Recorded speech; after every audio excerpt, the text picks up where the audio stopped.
El olor a salchichas y el chillido de los niños llenaban el aire en la fiesta del 6º cumpleaños de mi hija, Sofía. La vida era una lucha constante de cenas con fideos instantáneos y turnos nocturnos, y la simple alegría del día era un frágil escudo contra la constante ansiedad. Mi padre, en videollamada desde su base militar en Kuwait, destrozó esa ilusión con una sola pregunta. ¿Qué se compró con los $600 que le envié? Mi corazón se detuvo. Me reí nerviosamente, confundida. ¿Qué, papá? No hemos recibido nada. Detrás de mí, mi esposo, Miguel, se congeló, y la taza de café casi se le cae de la mano.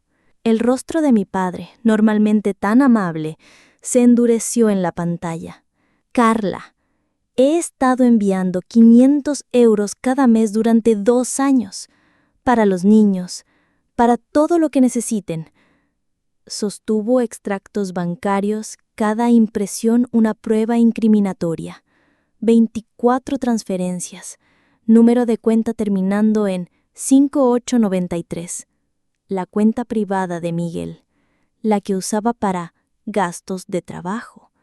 12.000 euros. Mi mente, aturdida, repasó los últimos 2 años, las decoraciones de Sofía de la tienda de €1, las excursiones perdidas, mis noches saltándome comidas para que los niños pudieran comer. Mi padre estaba sacrificando en la mitad de su paga en el desierto, mientras yo vendía el anillo de mi abuela para comprar útiles escolares. Me volví hacia Miguel, mi voz un susurro mortal. Has estado robando el dinero de mi padre mientras nuestros hijos pasaban necesidad. El silencio era ensordecedor, roto solo por las risas inocentes del patio trasero. Tomé su teléfono, retiro tras retiro de un cajero automático en un casino. Tengo un problema, susurró. Tenía 600 euros de mi padre entrando cada mes, dije con rabia, mientras me abrazabas cuando lloraba por haberle fallado a nuestros hijos. Decías que teníamos que administrar mejor el dinero mientras tú robabas. En la pantalla, la voz de mi padre era una cuchilla. Mi nieta cenaba fideos instantáneos mientras tú tenías mi dinero. Su voz se quebró. Dejaste que mi hija pensara que me había olvidado de ellos. Entonces me golpeó el recuerdo de la última Navidad. Las lágrimas de Sofía cuando le dije que Papá Noel estaba teniendo un año difícil. Su lista de maneras de ser mejor para que Papá Noel la quisiera. La rabia era una fuerza física. Sofía entró corriendo pidiendo pastel. Forcé una sonrisa y la envié de vuelta afuera. Luego me volví hacia Miguel. No solo robaste dinero, robaste su relación con él. La voz de mi padre regresó, decidida. Tomo el próximo vuelo a casa. Permiso familiar de emergencia. Colgó. Miguel me miró, con una mirada peligrosa en sus ojos. Deslicé mi teléfono bajo el mostrador, mis dedos encontrando el teclado. Escribí un mensaje rápido y silencioso a mi padre. Ten cuidado. Ahora. Las semanas que siguieron fueron un borrón de furia fría y acción calculada. Miguel regresó a casa, creyendo que mi choque era temporal, e intentó hablar, disculparse. Pero construí un muro de silencio. Mi mente era un libro de contabilidad de sus mentiras. El primer paso fue proteger a los niños. Cambié los formularios de recogida en la escuela y aseguré mis cuentas bancarias, transfiriendo mi salario a una nueva. Fue entonces que lo vi. Había vaciado nuestra cuenta conjunta y había sacado un adelanto en efectivo de 2.200 euros, todo en un cajero automático de un casino. Mi padre llegó a casa, un soldado en una misión. Dejó a los niños afuera para que jugaran, luego confrontó a Miguel, esparciendo extractos bancarios sobre la mesa. Su voz era baja y peligrosa mientras recitaba las fechas, detallando cada robo, cada oportunidad perdida. Cuando Miguel se negó a irse, papá llamó a la policía. Con una advertencia de un oficial, Miguel se escabulló con una bolsa de basura llena de clodas. Sin él, La casa se sentía limpia pero vacía. No podía dormir, así que hice una línea del tiempo en un cartel. Una columna para nuestras luchas, otra para sus retiros del casino.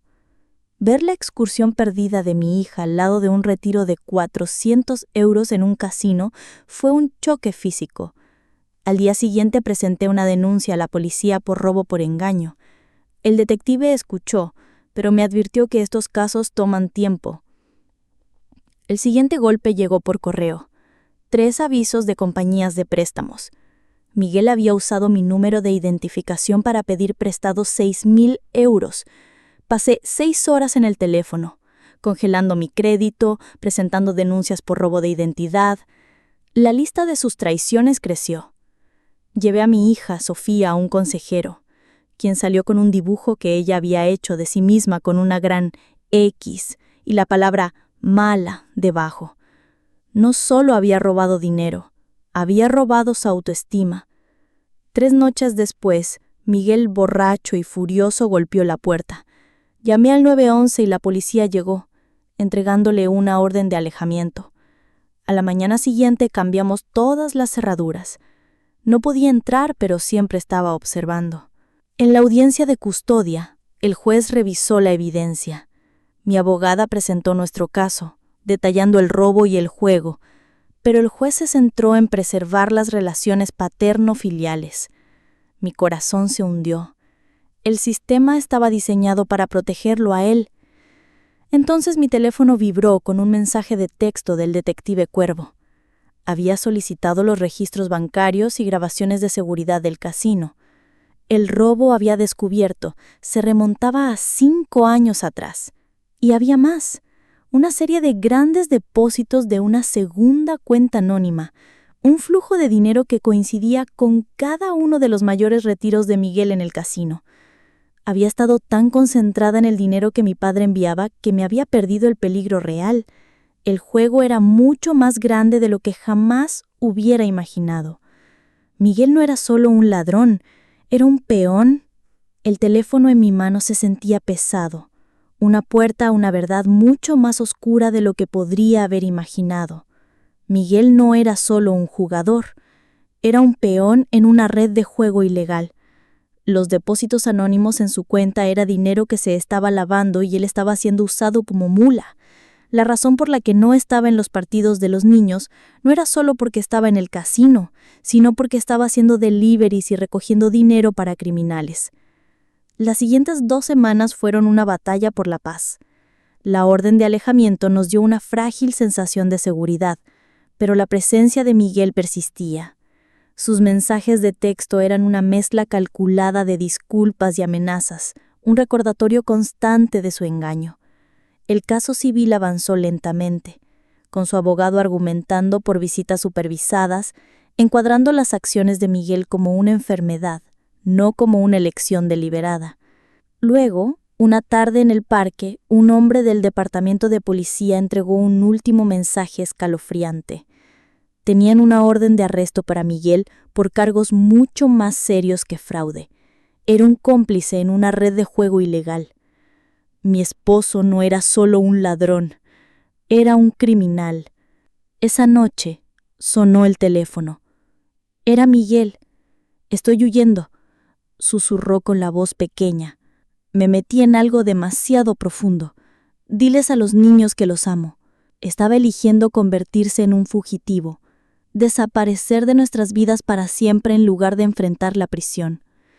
Colgué el teléfono y caminé hacia la habitación de Sofía, observándola dormir.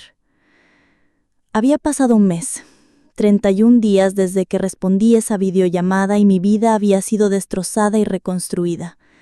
Había perdido a un esposo y la seguridad financiera, pero había recuperado a mi padre y había encontrado mi propia fuerza. Las elecciones de Miguel nos habían liberado de una vida de desesperación silenciosa. En el final, tenía mis hijos, una casa y un nuevo comienzo.